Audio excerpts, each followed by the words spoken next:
Guitar strings are one of the most overlooked technologies and evolutions that change the sound of music itself. And today we're going to go see our friends Ernie Ball at their string factory and talk about how their family business was a huge part of evolving and changing the way guitar strings are made.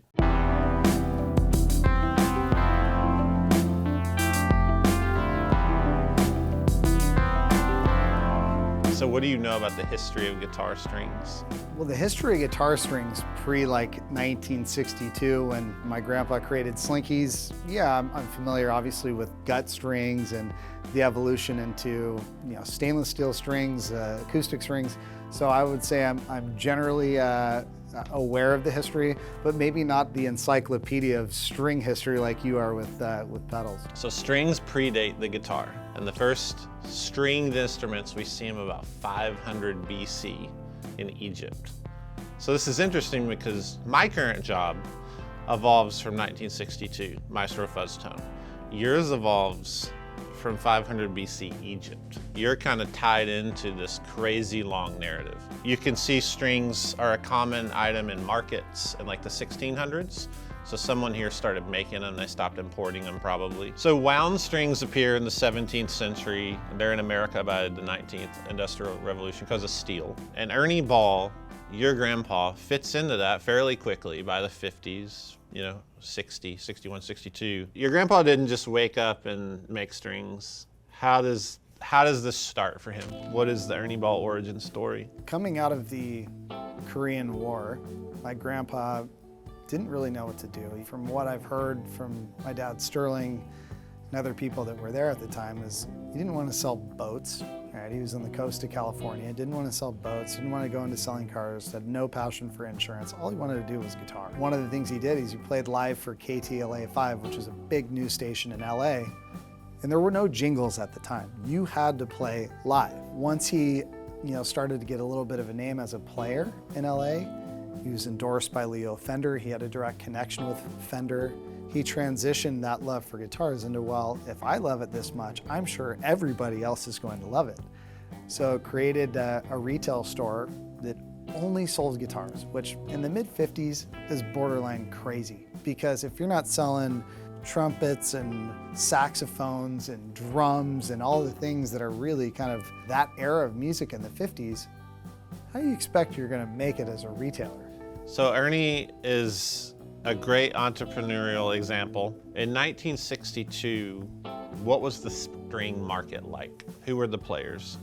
The guitar string really wasn't a market yet. Generally, in the time that slinkies were created, you couldn't find thin enough guitar strings that matched the dexterity and strength to bend guitar strings and to really express yourself with a solo or a melody line or whatever. You could kind of do it, but you really couldn't get it in the way that you were hearing your idols do it. A lot of musicians at the time were playing 12 gauge and up, and that was kind of your standard.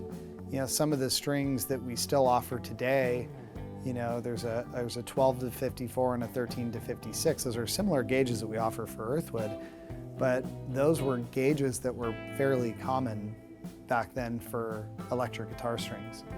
It wasn't until slinkies that 9 to 42 and 10 to 46, and later on 11 to 48, and these other gauge combinations that were created and made it easier to play. So he saw an opportunity. He obviously was endorsed by Leo. He was a dealer of Leo Fender guitars, went to Leo and presented the opportunity. I think this is something kind of cool. Leo is busy, for obvious reasons, creating the P-Bass, the Strat, the Tele, all these instruments that are still widely recognized as some of the best in the world. Well, Ernie, if you think this is that great of an idea, why don't you go do it? So he gathered my dad Sterling, my uncles, my aunt. Those were the kids that would go in his retail shop and take banjo strings out of banjo packs, the skinny strings, the unwound planes, and package them into different sets that were called Ernie Ball rock and roll guitar strings. He had famous musicians coming into his shop wanting to not just look at guitars, but have their setup dialed in. He didn't put on what they wanted. He put on these Ernie Ball rock and roll strings. So the more that guitar strings became the epicenter of his store and his setup. Unfortunately, he had his kids helping package and make these guitar strings. It wasn't until 1962 that he believed he had a platform to really promote this new opportunity. That was Guitar Player magazine.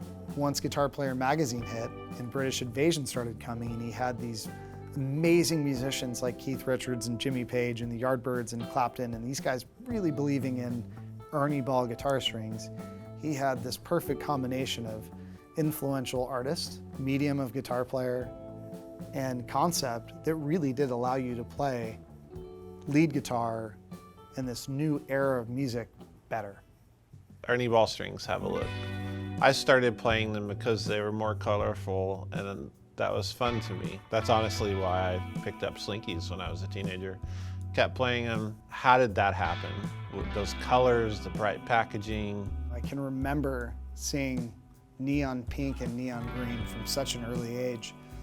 And the origins of those colors, it's interesting looking back how it happened. The beta test for do we like a black pack of guitar strings or fluorescent was a 6th grade classroom in Newport Beach in the early 60s. Ernie had no interest in creating a guitar string pack with a stock font. There was an artist named Rolly Crump who was a partner of my grandfather's in an art agency. Rolly Fargo Crump was the artist who did It's a Small World for Walt Disney. If you ever go on that ride, you'll see these unique artistic things that are very similar to Ernie Ball string packs. The eagle, the fonts, those marks were created out of a love and passion for art in general. There was an element that we wanted to be the first thing that you saw when you walk into the guitar shop. Pre-Slinkies, there wasn't a wall of guitar strings.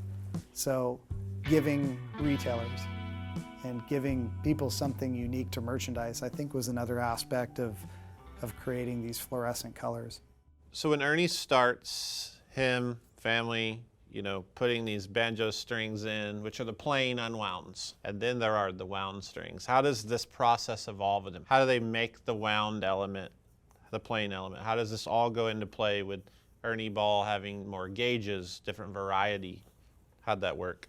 So the foundation of a guitar string and how it's made hasn't changed that much from the 60s. A wound guitar string starts with a high carbon plain steel core wire.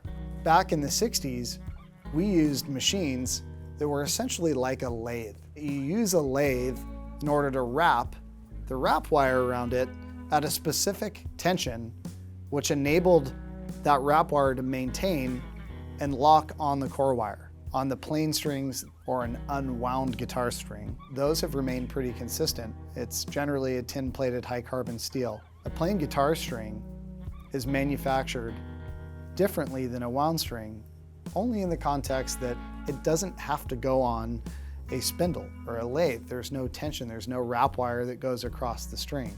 But the process of attaching a ball end and securing a ball end in a way that it's going to create great intonation, great tuning stability, it's going to be reliable in its tensile strength, it's going to be ductile enough that you can bend it. These are all components that go into making a great plain guitar string. Certain parameters that allow us to be more consistent and reliable have evolved with the introduction of robotics and the introduction of servos and controls and all these things that really weren't around back then. The technology wasn't around. The first acoustic strings I ever bought, it was the only string available in my huge hometown of Russellville, Alabama, was Earthwoods. So how are those different? The construction, the tension, the recipes, and how we wind and create an acoustic guitar string are different. In acoustic guitar, we primarily use for Earthwoods, we use 80-20 brass for wrap wire, and we also use phosphor bronze for guitar strings. The phosphor generally gives you a little bit more of a warmer tone, a different timbre than, say, the brightness and clarity you get from an 80-20 string.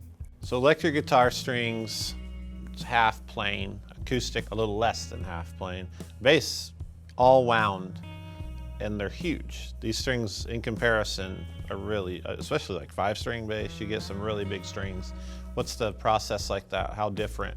What does that look like? Bass string construction, there are no plain strings. As you make a G string, it's traditionally a single wrap bass string. The D and the A string on a bass guitar are primarily double wrapped guitar string. Then as you graduate into the E string and even a B on a 5-string bass, those usually are pretty big cables, and you've got to triple wrap that string. It takes a lot of time. It's a lot of material. It's different tensions, how the string lays on each different winding. It's all crucial to making a string that's going to provide all the things that you want that bass string to sound like and how it's going to sit in the mix of your band or your recording.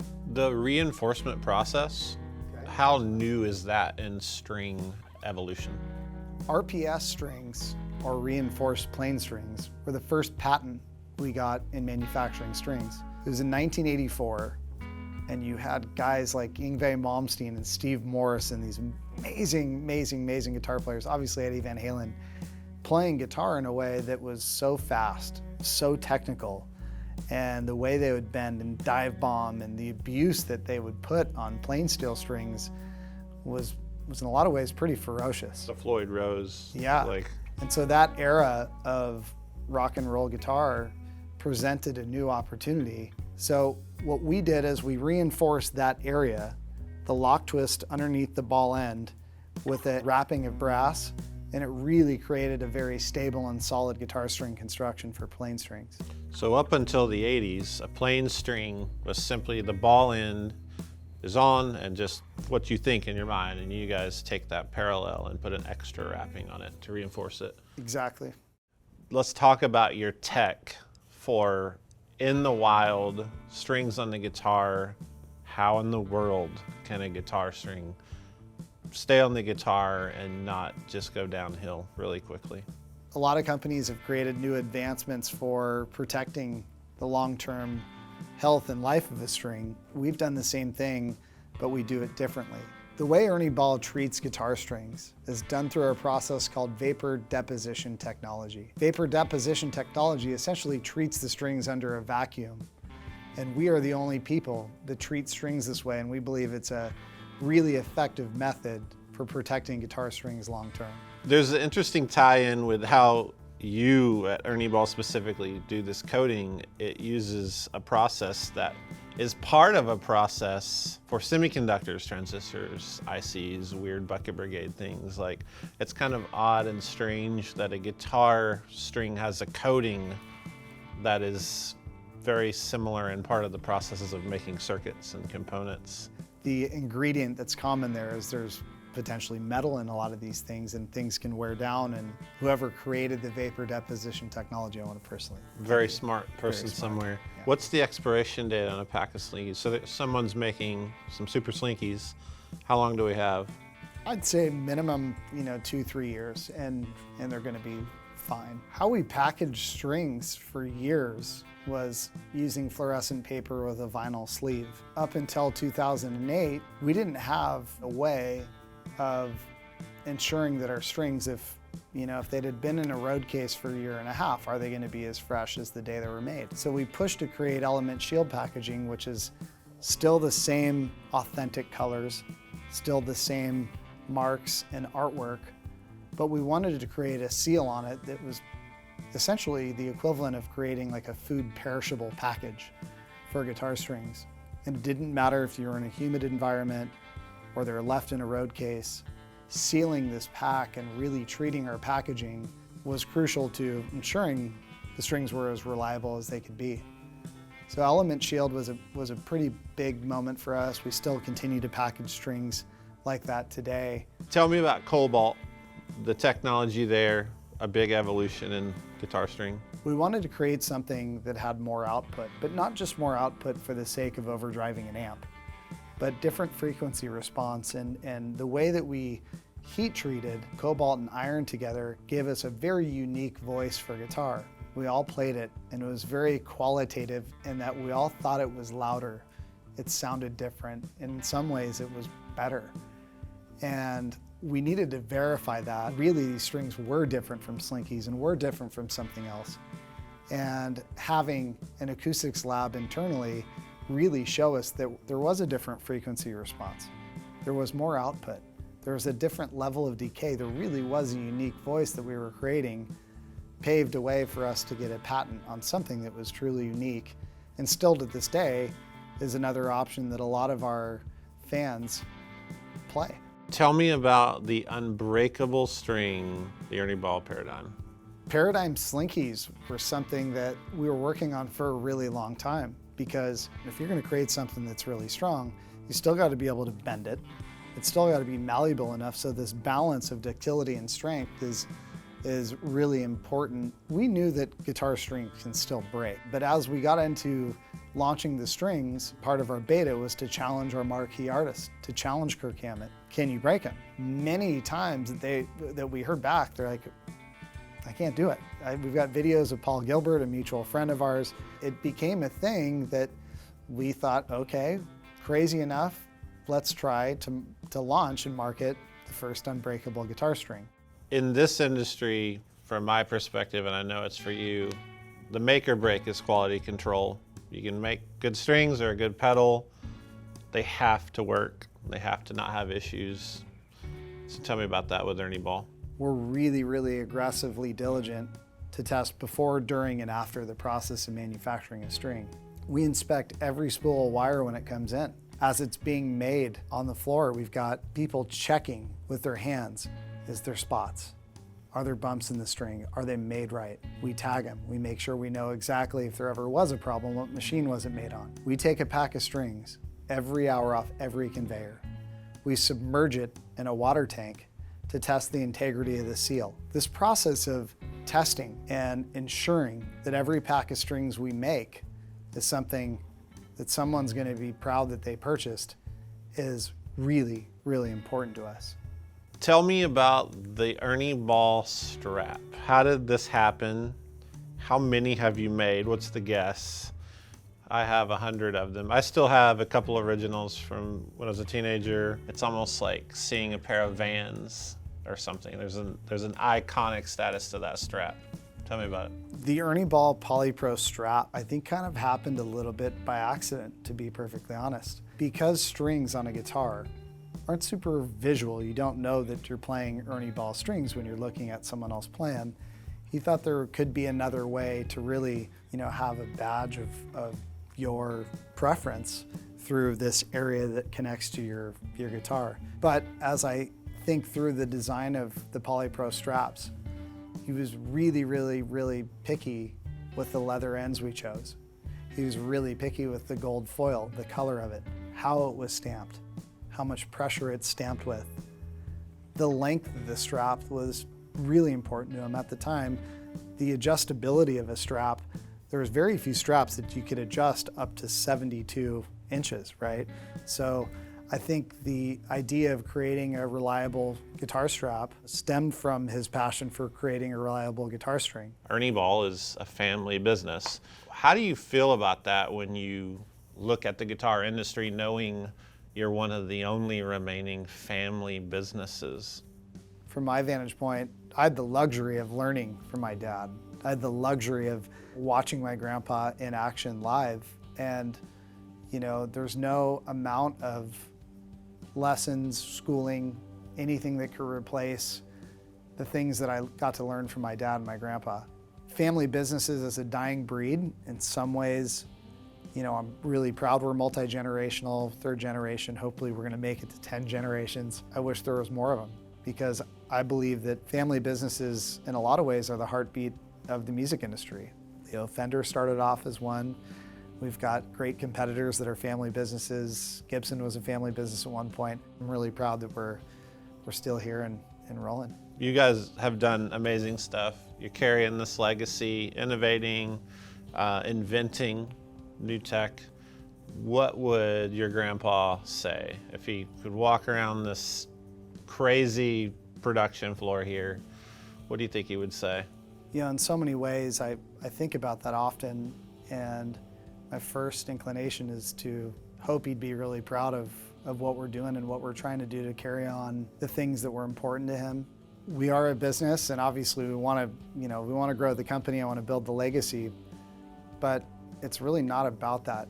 There's something bigger that we're doing. We're creating products that essentially is the greatest form of expression. You can pick up the instrument, you can pick up the guitar, and through a pedal or a pack of strings or an amp or the combination of usually, and create any specific emotion that you want to feel. And the fact that our products are tied into that, to me, that's the greatest gift we all have, is we're creating something that's so dynamic and so fun. Music is, to me, the most powerful form of self-expression in the world.